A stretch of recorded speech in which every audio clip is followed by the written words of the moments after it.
So in this talk, we are going to talk about Bayesian learning, in which we will describe the Bayesian theorem, which we have already seen in the first talk. How the theory behind the Bayesian theorem also we have seen, and will also see map hypothesis and maximum likelihood hypothesis. We also look at the map learners. We look at the Bayes optimal classifier, naive Bayes learner, and the Bayesian belief networks with examples in each of these topics. So let's look at the advantages of Bayesian learning before we proceed and look at why we just look at why we require this Bayesian learning. As I mentioned in the previous example of predicting how many would join this talk. So based on in a frequentist approach, as I told, if if in 10 minutes 50% joins, in another 10 minutes another 50% joins. That's the frequentist approach. But good person, good predictor, it analyzes the observed data also along with the frequentist approaches, isn't it? So, like you see, you might have observed this yesterday's data, day before yesterday's data, or before the day's data, that if 50 persons are joining in the first 10 minutes, there is a probability that only 25% joins in the next 10 minutes. That is, so you are inferring the probability based on your the observed data. So, so Bayesian reasoning provides a probabilistic approach to this inference. So it is based on the assumptions that quantity of interest are governed by the probability distributions. So what are the quantities of interest? What would be the weather tomorrow? Whether someone plays an game or not? So these are the whether he would like an item or not, whether he will like that news article or not. These are the quantities that we are interested in, and these quantities are governed by the probability distributions. There is a certain distribution, the probability distribution underneath these decisions are the quantities that we are interested in. And that optimizations can be made by reasoning about these probabilities together with the observed data. So this provides a way to do that. It is important to machine learning because it provides a quantitative approach to weighting the evidence support alternative hypothesis. So we are providing some evidence that probability that he would like is 0.7, a probability that he would dislike is 0.35. So all these things we are weighing. Bayesian reasoning provides the basis for learning algorithms that directly manipulate the probabilities, like what we are going to see in naive Bayes and all. They directly manipulate the probabilities. Also, it provides a framework for analyzing the operation of other algorithms that do not explicitly manipulate the probabilities. Like for example, those who are having idea about this linear regression and all, the idea behind this squared loss function is that the noise values or the error values taking this Gaussian distribution. So from where that squared loss have been derived. So they provide basis for both algorithms that manipulate probabilities, and they do not. For the algorithms, they do not explicitly manipulate the probabilities. How is it relevant to the machine learning? Bayesian learning algorithms that calculate explicit probabilities for hypotheses, such as naive Bayes classifier that we are going to see in this lecture, are among the most practical approaches for certain types of learning problems, like the prediction of the text. It is one of the best known algorithms for classifying text, naive Bayes classifier. So they are comparable to other learning algorithms, as well as they provide the probabilistic inference to the problem. They provide a useful perspective for understanding many learning algorithms that do not explicitly manipulate the probabilities. This we may not be seeing in these slides, but the point is that they provide some useful perspective for understanding algorithms that do not explicitly manipulate the probabilities, like the square loss function. So this we have already seen, but with a different notations, we will see this best theorem now. Probability of h given d, which is probability of x given y in our previous slides. H given d. Here h is the hypothesis, d is the data, which is equivalent to, according to the Best theorem, probability of d given h times probability of h divided by probability of d. So here h is the hypothesis. So probability of h is the probability that hypothesis h holds before we have observed the training data. This we call this as the prior probability. So which is the prior before the data given itself. So we have some probability associated with the hypothesis. What is the probability that certain hypothesis holds? So that is the prior probability before even we observe the data. Similarly, probability of data, P of D, is the prior probability of the training data. That is prior probability that the training data will be observed irrespective of the hypothesis. So this is also the prior probability. Probability of D given H, that is probability of data given the hypothesis. That is the probability of observing certain data given some world where the hypothesis H holds. So these are the prior probabilities for the statistics that we have in hand. So using these statistics or the probabilities, we are supposed to calculate what is the probability of certain hypothesis given the data. So this is the problem that we are interested in. So here the observation is that our probability of hypothesis given data increases with probability of H and probability of D given H as they are in the numerator, as you can see that, according to the Best theorem. And it is also interesting to see that probability of H given D decreases with probability of D, because the more probable it is the D will be observed independent of H, the less evidence that the data provides in support of H. Because independent of this H, D is observed. So that is why it decreases as the probability of the data increases. So how do you choose the hypothesis? How can you say that one particular hypothesis is the best hypothesis? So in many learning tasks, the learner considers some set of candidate hypothesis H and is interested in finding the most probable hypothesis. So you can calculate the probability for each and hypothesis, each and every candidate hypothesis, and you can select the one which maximizes this probability. So this is how you compute the probability of an hypothesis for a given data. So the data is given to you. You have to find out the probability of certain hypothesis holds. So once you find the probability for each and every candidate hypothesis, you select the one which maximizes this probability. So that is what maximum a posteriori hypothesis. So we select the hypothesis which maximizes this probability of H given D. So if you substitute this probability of H given D, which is equivalent to probability of D argmax of probability of D given H times probability of H divided by probability of D. So because the probability of D is same for every hypothesis, isn't it? Probability of D is independent of the hypothesis and it is a prior probability. So because the data's probability of the data is independent of the hypothesis and it is same for every hypothesis. Because it is same for the hypothesis, it is argmax is same as probability of D given H times probability of H. So you can omit this probability of data in this formula. So which is equivalent to argmax of probability of D given H times probability of H.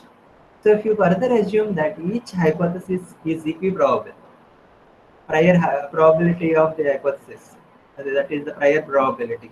If you assume that each hypothesis is equiprobable, you can further omit probability of H also, because it is same for every hypothesis. The quantity P of H is same for every hypothesis if it is equiprobable. If it is not equiprobable, then you can keep this probability of H. Otherwise, you can omit that. If you omit that, we call it as maximum likelihood hypothesis. So let's see the one example. So far, we have seen the theory. So we have seen that the Best theorem And how do you select the hypothesis? How do you select the hypothesis using this Bayesian theorem? So using the Bayesian theorem, we compute the probability for each and every hypothesis. Once you compute the probability for each and every hypothesis, we select the hypothesis that maximizes this probability, maximizes this quantity. So this is the example that we want to look at. Does patient have a cancer or not? We want to determine whether a patient have a cancer or not. So what is given to us? A patient takes a lab test and the result comes back positive. Okay, the test returns a correct positive results in only 98% of the cases. So true positive is 0.98. So it means that test if correct positive results 98% means incorrect positive results, that means that false positive is 2%, that is 0.02, and correct negative results in only 97% of the cases. So if it is actually negative, the test also returns negative in 90% of the cases. But false negative is 1 minus this 0.97, that is 0.03. Furthermore, 0.008 of the entire population have this cancer. Okay, so this is the data given to us. What is the data? Probability of cancer is 0.008 and probability of no cancer is 1 minus 0.008, that is 0.992. We have also given probability that it is positive given cancer, that is 98%, that is 0.98. From this we can derive that probability of negative given cancer, that is false negative, false positive, which is negative giving cancer is equivalent to 0.02, and probability of positive given negative cancer, which is 1 minus 0.97, which is 0.03. Probability of negative given negative cancer is 0.97, which is true negative. So this is the data that we have in hand. Okay, now we have to answer a question that does the patient have cancer or not? So this is what we have to determine. The question is whether the patient have a cancer or not. So probability of cancer given positive is equivalent to, using the Bayesian theorem, which is equivalent to probability of positive given cancer times probability of cancer divided by probability of positive. So which is equivalent to, we'll see how we got this 0.0376 for probability of positive. But before that, you can calculate probability of cancer given positive, which is equivalent to probability of positive given cancer, which is 0.98 times probability of cancer is 0.008, and we have to determine this probability of positive, that we will determine, that is equivalent to 0.0376, and that total probability of cancer given positive is 0.209. What is the probability that no cancer given positive? If the test gives positive, what is the probability that there is no cancer? That's what. And the first one is, if the test gives positive, what is the probability that there is a cancer? Probability of cancer if the test gives positive is 0.209. And this also you can determine, and it is equivalent to 0.791. So here it is more probable that there is no cancer even if the test gives positive. That's what this result is saying. Okay, so let's see how to compute this probability of positive. Probability of positive is equivalent to probability of cancer given probability of cancer, probability of positive given cancer times probability of cancer plus probability of positive given no cancer times probability of no cancer. So it is a marginal probability. If you observe this marginal probability that we have calculated in the previous slide, so which is probability of cancer times probability of positive given cancer. All possibilities you are summing up. So one possibility is that probability of cancer, another possibility of no cancer. So if there is a cancer, what is the probability of positive given cancer? If there is no cancer, what is the probability that it is positive given no cancer? You sum over all these possibilities. That is equivalent to 0.376. That is how you got this 0.376 in the above calculation. So now you have got probability for cancer and probability for no cancer. So you can select the one that maximizes this probability. So in this example, you can say that according to this calculation, you can say that patient had no cancer. So far we have solved the most probable hypothesis given the data D, that is maximum a posteriori hypothesis. So given a new instance X, what is the most probable classification? So it makes more sense to ask a question, what is the more probable classification, instead of asking what is the more probable hypothesis, isn't it? So in the previous slide, we have asked a question that what is the most probable hypothesis. So, but it makes more sense to ask the question that what is the most probable classification, whether it is a positive or a negative. So consider three possible hypotheses where um, probability of first hypothesis given data is equivalent to 0.4, and probability of the second hypothesis given data is 0.3, and probability of the third hypothesis given data is 0.3. So if you follow this map hypothesis, map learning hypothesis, maximum a posteriori hypothesis. So we will select the first hypothesis, and the first hypothesis is classifying new instance as positive. So according to the map learning, we will get the results as positive with these probabilities. So, but what is the most probable classification if you see? By taking all the hypotheses into account, the probability that X is positive is 0.4 and probability that it is negative is 0.6, because we have two hypotheses with probability 0.3 and 0.3, which gives the negative classification as the results. So the probability that it is negative is therefore 0.3. So the most probable classification in this case is different from the classification generated by the map hypothesis.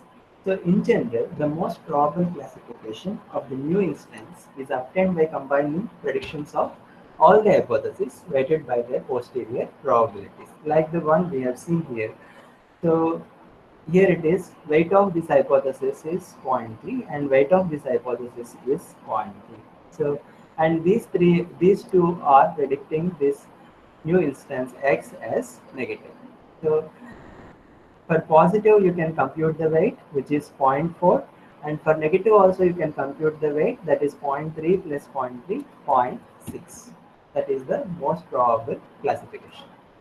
So the possible classification of a new example can take any value Vj for some set V, then the probability of P of Vj given V, that the correct classification for a new instance is just argmax of this sum over all the probabilities of Vj given Hi times probability of Hi given D. The same thing.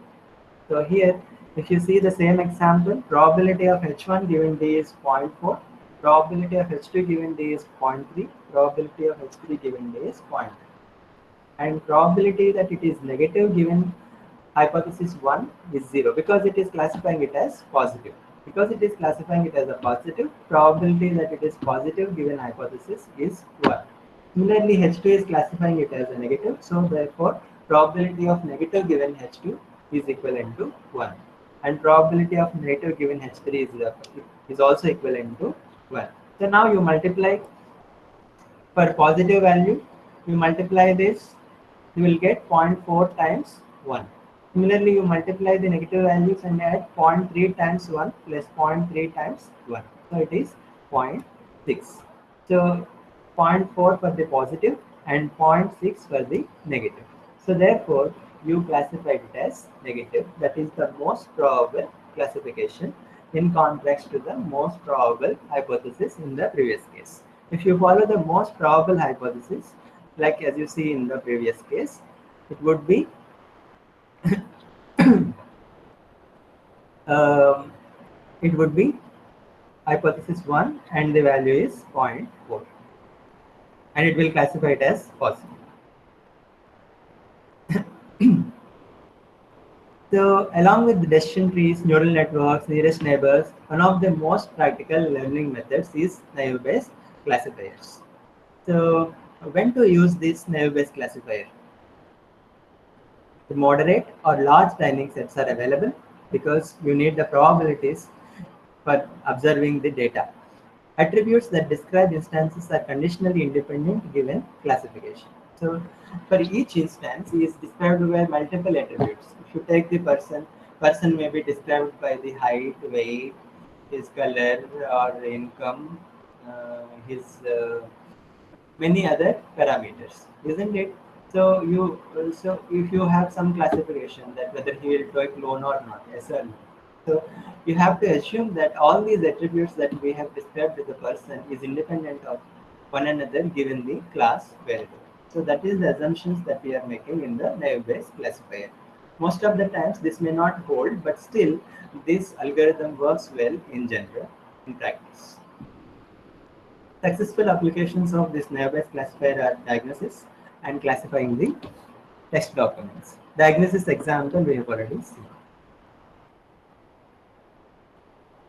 So let's take, so assume the target function that maps x to a value. So where each instance x is described by an attribute, most probable value of f of x. So what we are trying to see is that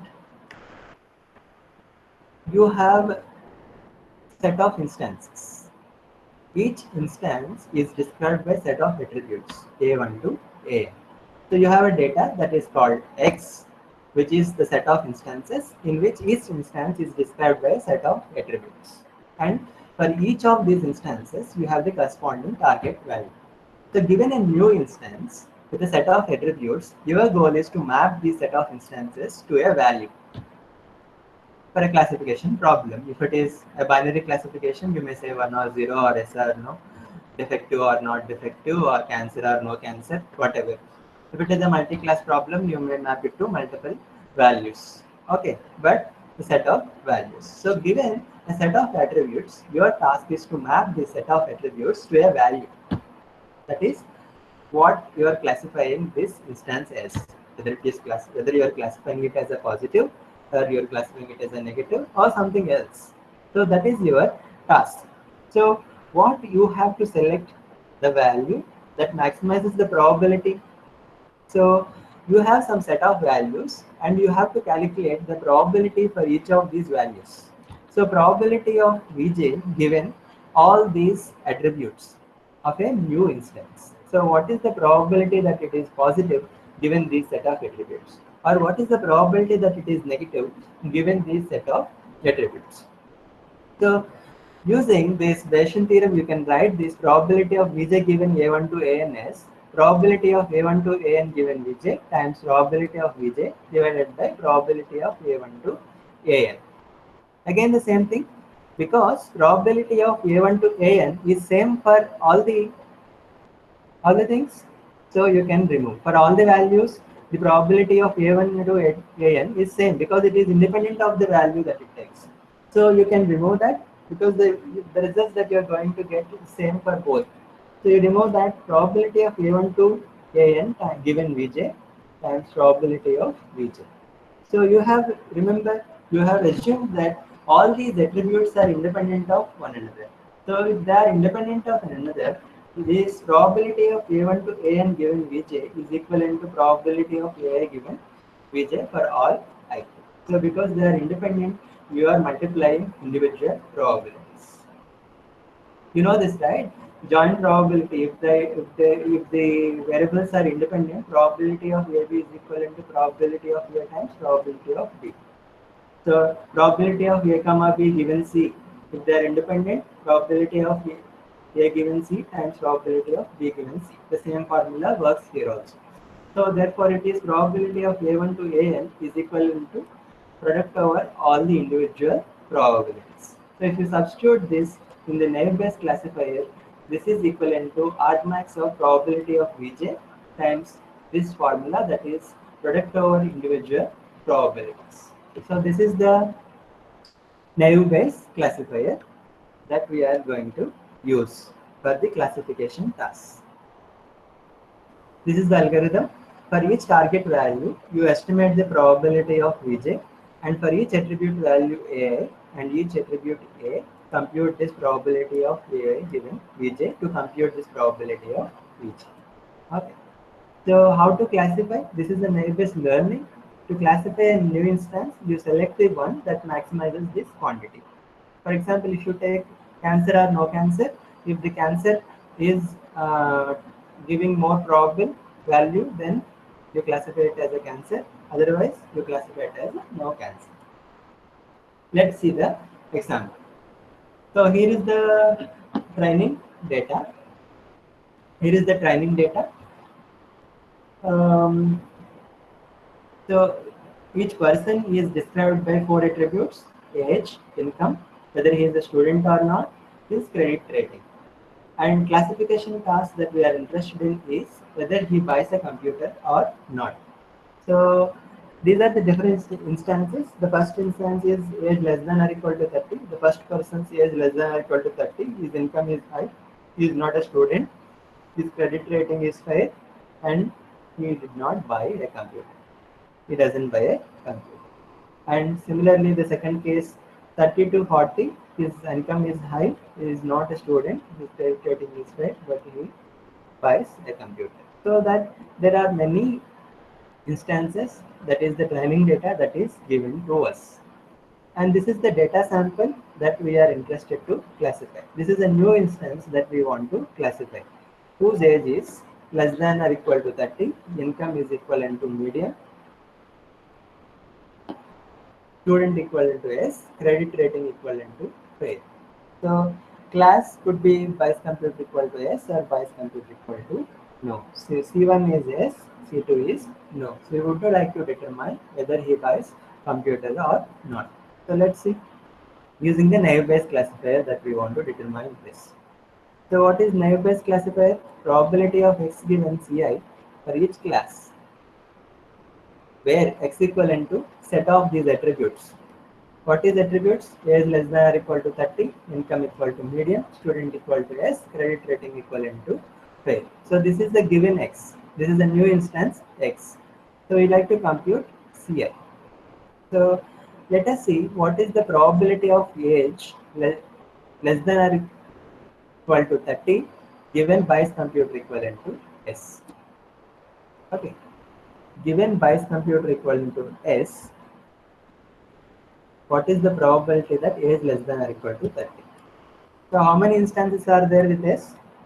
1, 2, 3, 4, 5, 6, 7, 8, 9. So there are total 9 instances with Bayes computer equivalent to S. So out of this, how many are having age less than or equal to 30? No, it's not less than or equal to 30. It's not less than or equal to 30. It's not. This is also no. Yes. 1, 2. So there are total 2 instances where Bayes computer equal to S and age less than or equal to 30. So this is probability equivalent to 2 by 9, which is equivalent to 0.222. And similarly, you also compute probability of age less than or equal to 30 given Bayes computer equivalent to no. So which is 3 out of 5, 0.6. Now go to the second attribute. The second attribute of a new instance is income equivalent to median. So if the income is equivalent to median, what is the probability that income equivalent to median given that Bayes computer equivalent to S? That is Bayes computer equivalent to S, income equivalent to median. 9 instances of S, Bayes computer equivalent to median. 1, 2, 3, 4, 4 instances. So 4 by 9. So which is equivalent to 0.999. Similarly, probability of income equivalent to median given Bayes computer equivalent to no, which is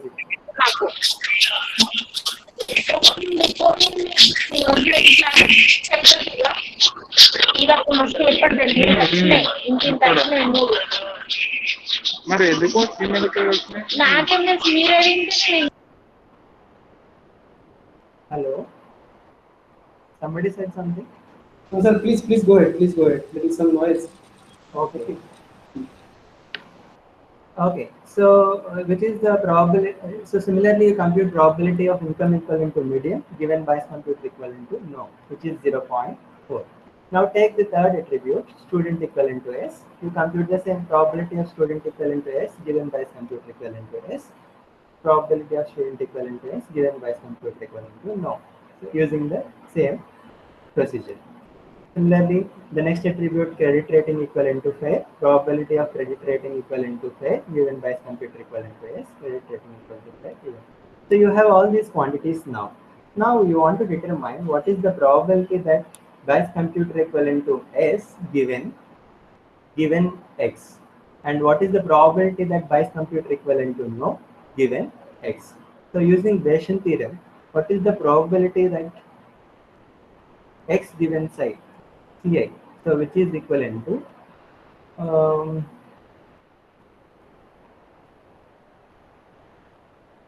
if you see this Naive probability of Vj given probability of sum over all these products, isn't it? So you have to compute this quantity of product term which we are computing here. So the product term here it is 0. For positive cases for Bayes computer equivalent to S, which is 0.22 times 0, all positive instance you can multiply for our different attributes because they are independent. The assumption is independent. So multiply all of them, you would get 0.044. And similarly for Bayes computer equivalent to no, you multiply all of them, you would get 0.019. So one value is missing here. What is that? 0.222 is there, 0.444 is there, 0.667 is there, another 0.667 is there, that is missing, but I think the whole quantity is, this is correct, 0.044 is correct. So here also all negative things you can multiply, 0.6, 0.4, 0.2, 0.4, which is equivalent to 0.019. So now you compute the probability of S, which is 9/4, and probability of no, which is 5/4, because there are total 9 S instances and 5 negative no instances. The probability of S is 9/4. So you multiply this quantity with 9/4, 14, sorry, 9/14, you would get 0.028. Similarly, you multiply this negative product term with 0.019 with probability of no, that is 5/14, you would get 0.007. So now you got the probability of Bayes computer given S and probability of Bayes computer equivalent to no given X. So probability of S is 0.028 and probability of no is 0.007. So you would vote for, you would classify it as S, isn't it? Because it is more probable. So that is how you use naive Bayes to classify a future instance given a set of instances. This is the formulation of the same thing that we have seen in the previous slide. So, but what is the, what is the problems with this? We will see that conditional independent assumption is often violated because we assume that each and every attribute is independent of the other. But in general, it is not true because the, say for example, income may depend on whether he is a student or not. Okay, how can we assume that they are completely independent? We cannot assume. But then, surprisingly, this assumption, with this assumption also, naive Bayes algorithm works well in general and in practice. So what if the none of training instances with the target value Vj have attribute value AI? So what happens? See for example, this is a simple thing. See for example, in this product terms, suppose one of the values is 0. Then the whole quantity of this probability of Vj times product over probability of AI given Vj is 0, isn't it? Even if it's a single value it is 0, the whole thing would be 0. So in the instances that are in the training, if we don't get any value with probability of, with AI given Vj, then the whole thing would be 0 and it will lead to the erroneous results. So to avoid that erroneous results, the typical solution is that we, instead of, actually it is NC divided by N, where NC is the number of examples for which V equal to Vj and A equal to AI, and N is the total number of training examples. So if NC equal to 0, the whole thing would be 0. So to avoid that problem, in numerator and denominator, we add some quantities. So these quantities are NC plus MP divided by N plus M. So M here is the weight that you give to the prior, and P is the prior. So you have some prior estimate for this quantity that you want to estimate. So for P cap of AI given Vj, there is some prior estimate that you have using your domain knowledge. So that prior is P. So how much weight that you give to this prior is M. If M is larger, then you are giving more weight to the priors that you have idea about. And if M is small, that means that you are giving less weight to the prior and more weight to the training instances. So that is how you avoid this problem of the whole thing becoming 0, even if one quantity is 0. Okay. So we'll use this naive Bayes to classify a text. So we'll learn which news articles are of interest to us. We'll learn to classify web pages by topic. So naive Bayes is among most effective algorithms for these problems. So here the question is, what attributes shall we use to present text documents? Just now we have told that we have to learn which news articles are of interest, whether I will be interested in some article or not. Okay. So what are the attributes there? In the previous case, attributes are these, isn't it? Price, computer, income, student, credit rating. These are all the attributes for this example. But if the instance is a text document, what would be these attributes? Is the question now. If the instance is a text document, what would be these attributes? Is the question. So text document is set of words, and these words have some positions. So we would take these word positions as the attributes in case of this concept learning. Target concept, interested or not. So we would like to classify whether this would be interested to or not. If this is interested, then it is positive, otherwise it is negative. So we represent each document by a vector of words. One attribute for word position in the document. So use training examples to estimate probability of positive, probability of negative, probability of document given positive, probability of document given negative. This we can estimate from the set of documents, right? We have given some set of documents from the user's history previously, whether he has liked or not, and the document content. So each instance is one document and whether the user have liked it or not. If he is liked, it is positively labeled. If he has not liked, then it is negatively labeled. So from this data, we can get the probability of positive. Say for example, there are 100 documents, and out of that 60 of them have user have liked 60 of them. Then the probability of positive is 60 divided by 100, that is 0.6. Similarly, probability of negative is number of documents that user did not like and divided by the total number of documents that he has seen. So it is probability of negative. Similarly, you can compute probability of document given positive and probability of document given negative in the following way using the independent assumption. So what is the probability that for each word position I equal to length of the document, what is the probability that A equal to word K? Word K is the A1 equal to word K, I suppose. What is the probability that first word is word K given this value, given this positive? That is how you compute this, all this product over probabilities for each value, both for positive value and the negative value. So once you compute that, you can easily compute probability that it is a positive given the document and also probability that it is negative given the document using the Bayesian theorem.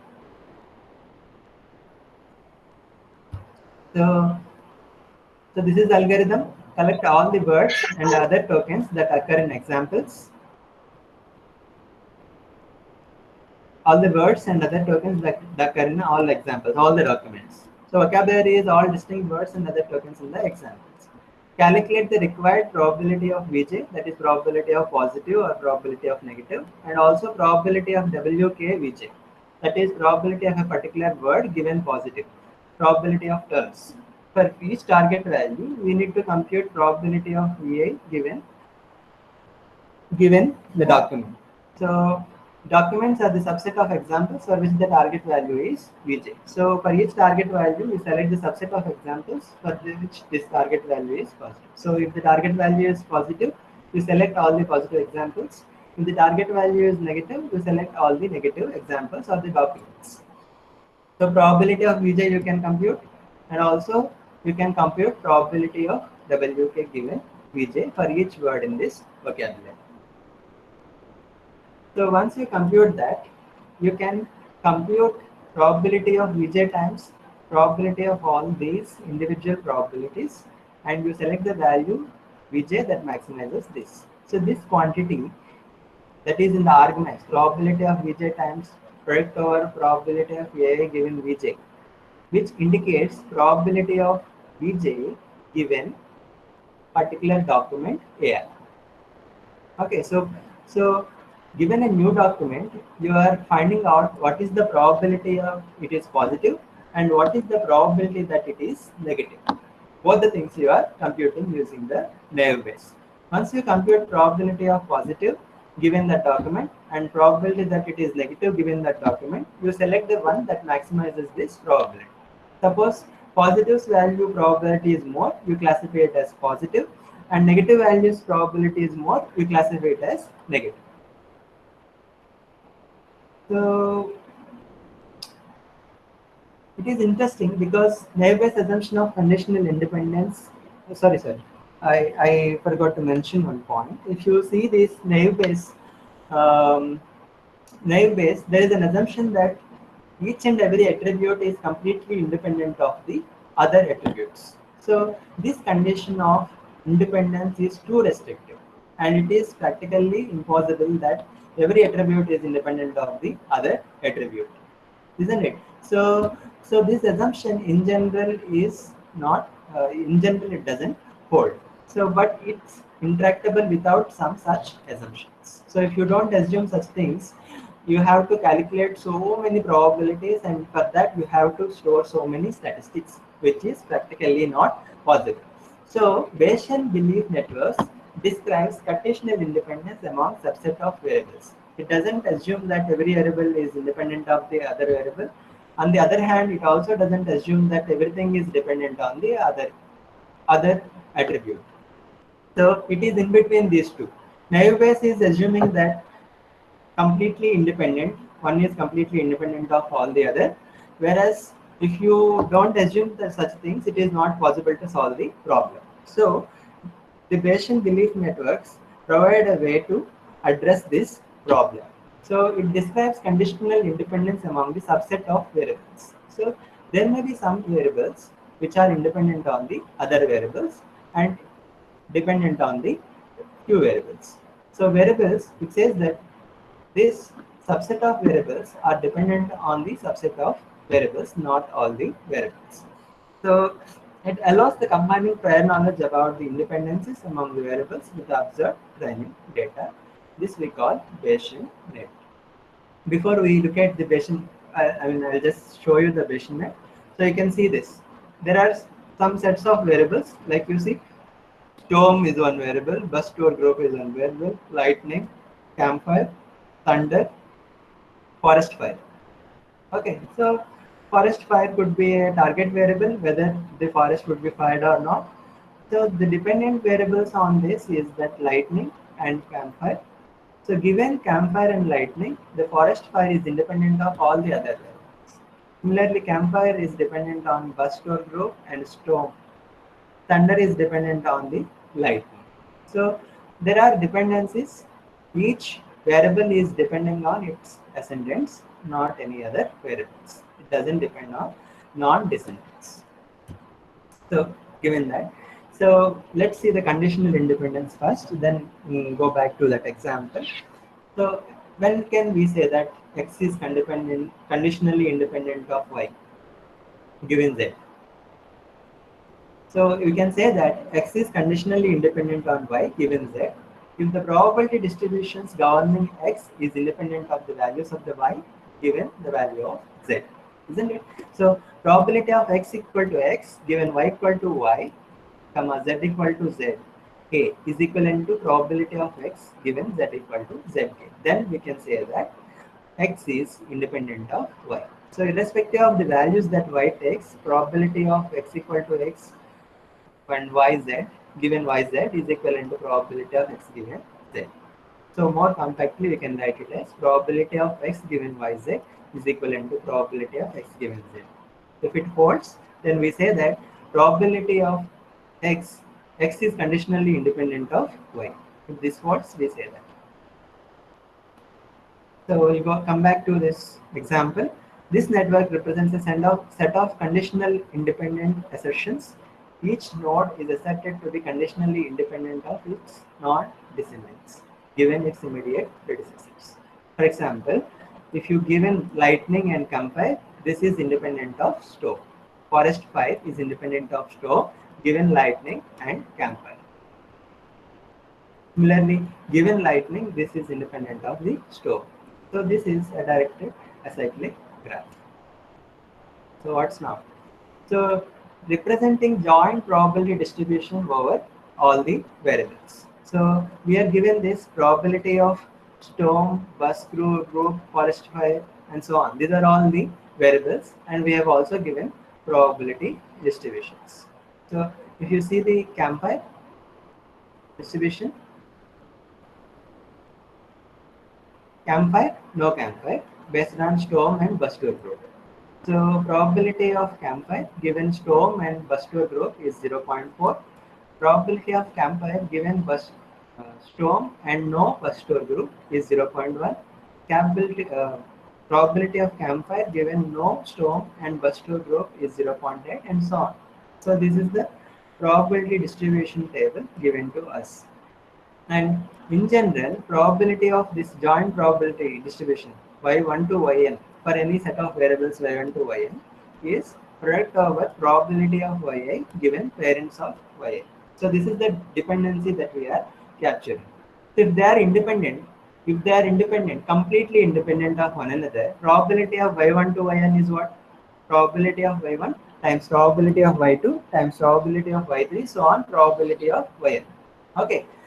If it is dependent completely, then it is equivalent to probability of y1 times probability of y1, y2 given y1, and probability of y3 given y1, y2, so on, probability of yn given y1 to yn minus 1. So it is in between. It is not taking all the values. On the other hand, it is not avoiding these dependent variables. So it is product over probability of yi given parents of yi. So only the dependent variables it is taking into account. So where parents of yi denotes the immediate predecessors of yi in the graph. Say for this example, lightning is a parent of thunder, and forest fire is a parent of campfire, and lightning is a parent of forest fire. Storm is a parent of forest fire. Bus tour group is a parent of campfire. So this is the example. So we'll see the example. After explaining these notations, let's see the example. And these are the probability distributions. This is the Bayesian network given to us, and there are 4 variables in this Bayesian network: pneumonia, smoking, temperature, and cough. Pneumonia, smoking, temperature, and cough. And these are the probability distributions of these 4 variables. Probability that there is pneumonia is equivalent to true is 0.1, and probability that pneumonia equivalent to false is 0.9. Means that 10% of the population have pneumonia, 90% of the population has no pneumonia. Similarly, probability of smoking equivalent to S is 0.2, probability of smoking is equivalent to no is 0.8. So that 20% of the people smoke in the population. And the temperature is the temperature variable which has a dependency on the pneumonia. So if you see this, so there is a dependency between this temperature and the pneumonia. So what is the probability of temperature equivalent to S given pneumonia equivalent to S is 0.9. Temperature equivalent to no given pneumonia equivalent to S is 0.1. Similarly, temperature S, pneumonia no 0.2, temperature no, pneumonia no is 0.8. Also, this cough is dependent on two variables, pneumonia and smoking.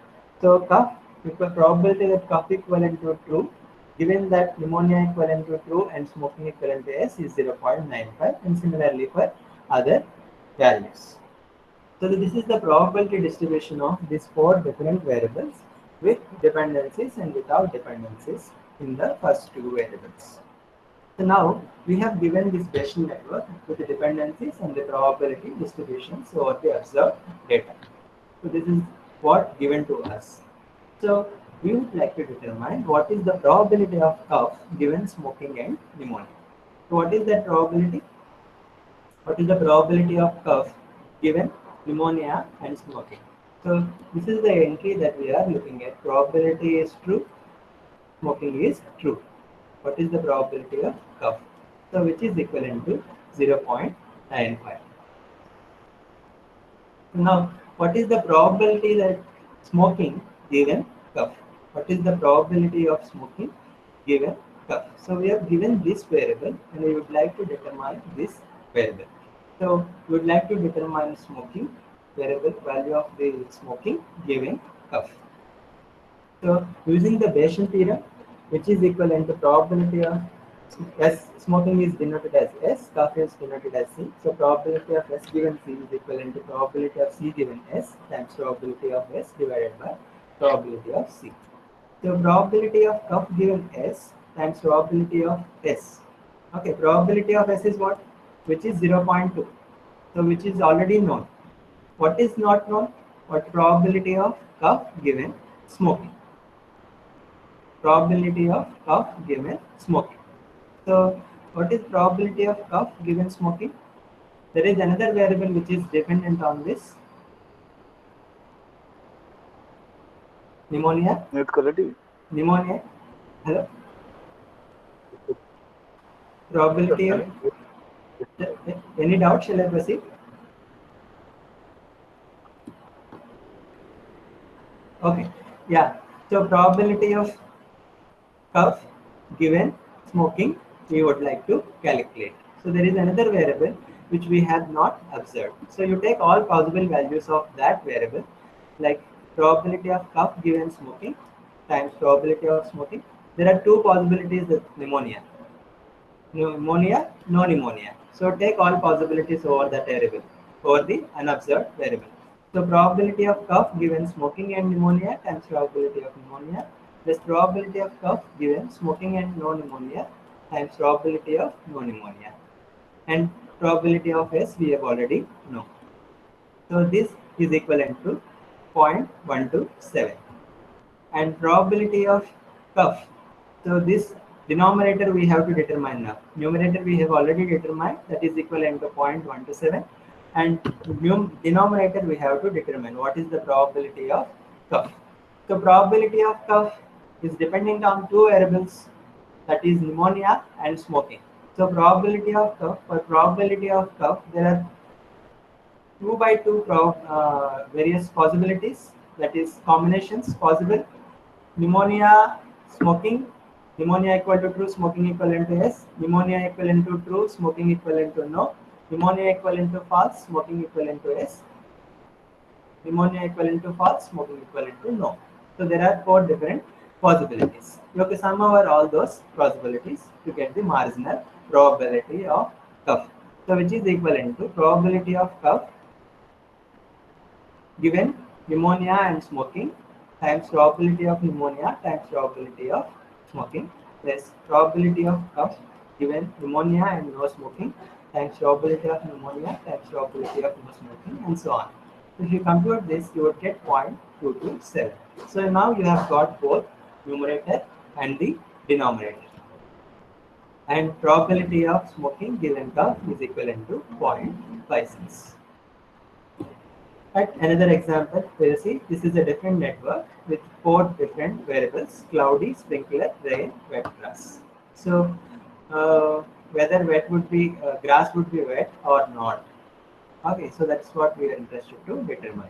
Probability of cloudy is 0.5 and probability of sprinkler equal to true is 0.1 given uh, given cloudy. Probability sprinkler equal to false given is equal to 0.5. And this must be 0.5. The whole thing should be 1. There is some mistake in this. So, and these are the distributions of the different probabilities that we have. So now we would like to determine the joint probability of cloudy, rain, no sprinkler and wet grass. What is the probability that there is a cloudy and rainy and no sprinkler and wet grass? So which is equivalent to, you just have to multiply it over the probabilities. I mean parent dependencies are, you just have to take the dependencies into the account. So probability of cloudy has no parent, you just have to take the probability of cloudy. So cloudy is not dependent on any other variable. So probability of cloudy times probability of rain, and which is dependent on the cloudy. So probability of rain given cloudy times probability of sprinkler, negation sprinkler, that is what we have to determine. No sprinkler is dependent on the cloudy, so you take given cloudy. Probability of wet grass given R and negation S, because it depends on both sprinkler and the rain, which is equivalent to 0.324. This is how you compute joint probability in a Bayesian network. You just take the dependencies also into account. Now the question is, suppose you observed it is cloudy and rainy. You have observed that it is cloudy and rainy. What is the probability that the grass is wet? What is the probability that it is wet? Since wet grass is conditionally independent of the cloudy, given rainy and sprinkler. Okay. So given sprinkler and rainy, this is independent of the cloudy. But what we have given? We have given that it is cloudy. So we have to determine probability of wet grass given C and R. So C and R is cloudy and rainy. So this is equivalent to probability of wet grass given rainy and sprinkler. Because we don't know about the sprinkler, we have to consider all possibilities over the sprinkler and no sprinkler. So probability of wet grass given rain and sprinkler times probability of sprinkler given cloudy, because sprinkler is dependent on the cloudy and we are given that it is cloudy. So therefore we have to multiply it with the probability of cloudy also, but because we have already given that it is cloudy, probability of cloudy is 1, so we need not multiply it with that. Plus other possibility is no sprinkler, that is probability of wet grass given rainy and no sprinkler times probability of no sprinkler given cloudy. Here also the same. Probability of cloudy is 1 because it is given that it is cloudy. So this is equivalent to 0.909.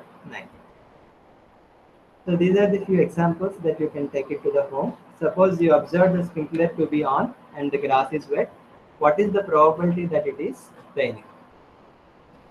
And suppose that you observed, this is one question, and suppose you observe that grass is wet and it is raining. What is the probability that it is cloudy?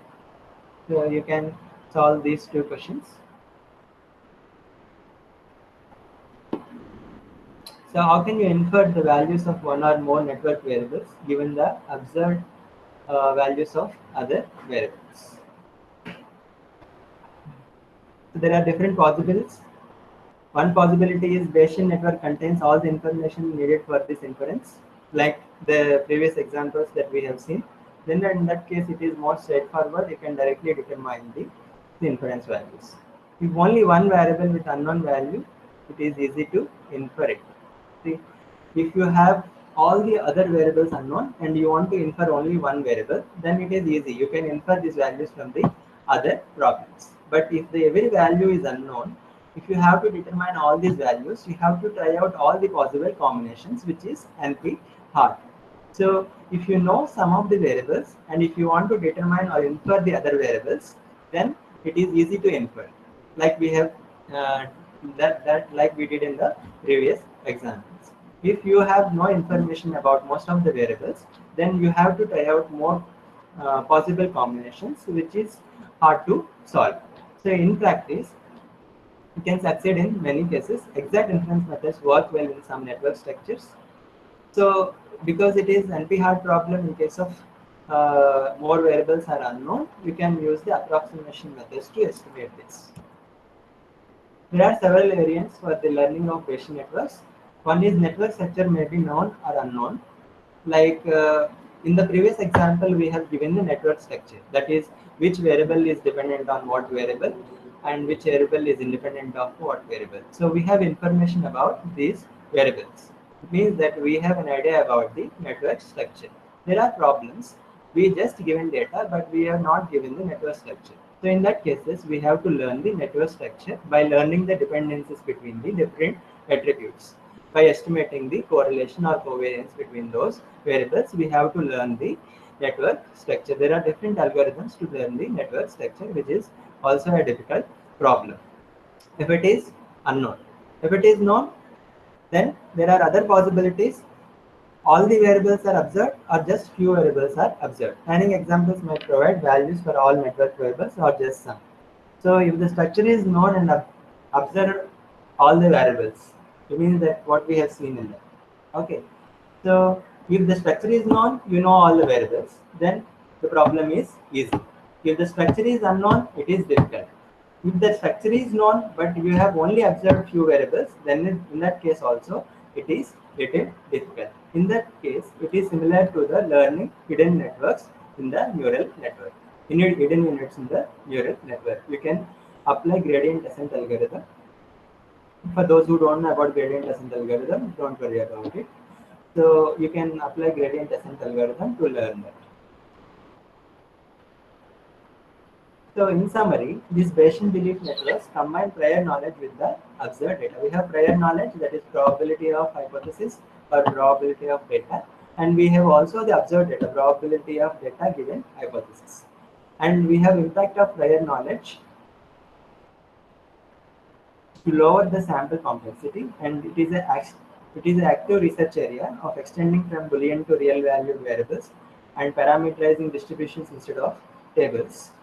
Like in the instead of tables, you can parameterize with the distributions, extend it to first order instead of propositional systems, and more effective inference. These are the different research directions that one can pursue in this. So with this, we'll conclude the session of Bayesian belief networks, Bayesian learning, in which we have described different learning methods. We have described Bayes' theorem, maximum a posteriori hypothesis, maximum likelihood hypothesis, and also Bayesian optimal classifiers, naive-based learners, also Bayesian belief networks. Thank you. If you have any doubts, I can take. So I request all the participants to please post the question in the chat box.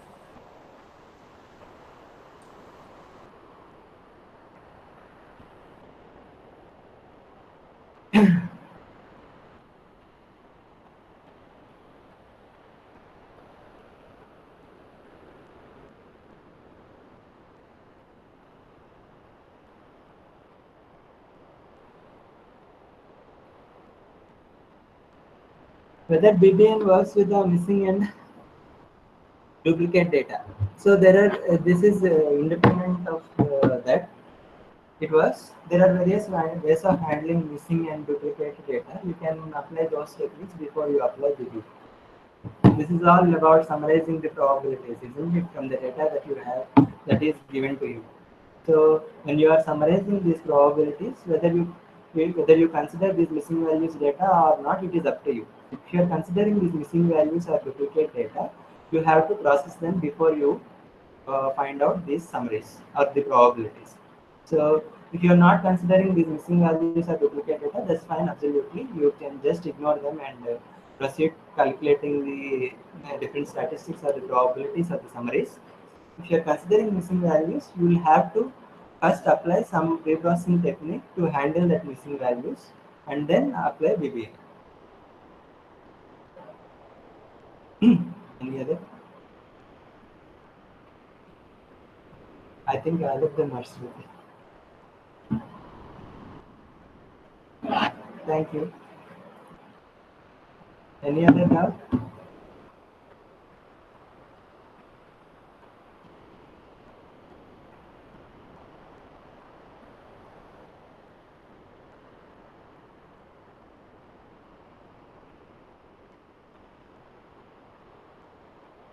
This is good in Tom Mitchell book, Machine Learning Tom Mitchell.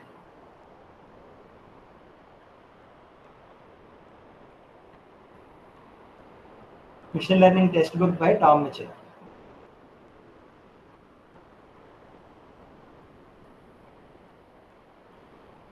Any other doubt?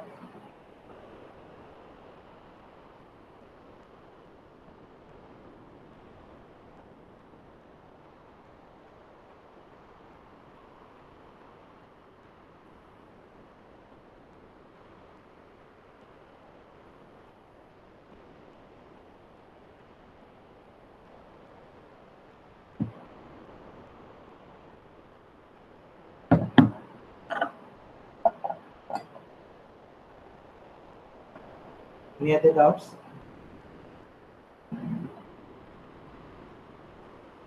So if you have no doubts, we'll wind up the session. We will meet after lunch. Hello, sir. Hello. Hello, sir.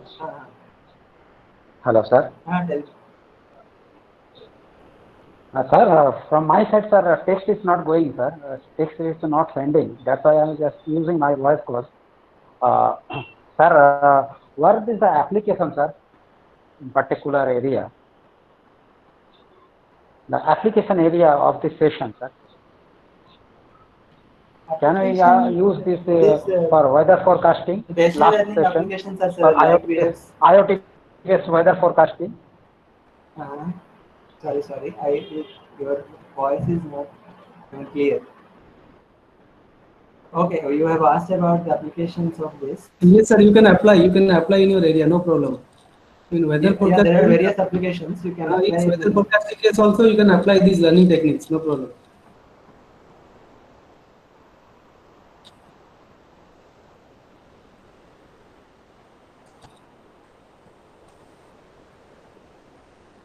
And I will share the Tom Mitchell book. I have the soft copy. Okay, as a part of today's material, I will share that book. Any other question? There is another good textbook, this pattern recognition and machine learning by Christopher Basher. You can also refer to the textbook, which is very good textbook for pattern recognition and machine learning. Okay, thank you very much, Dr. Venkat Rao, sir.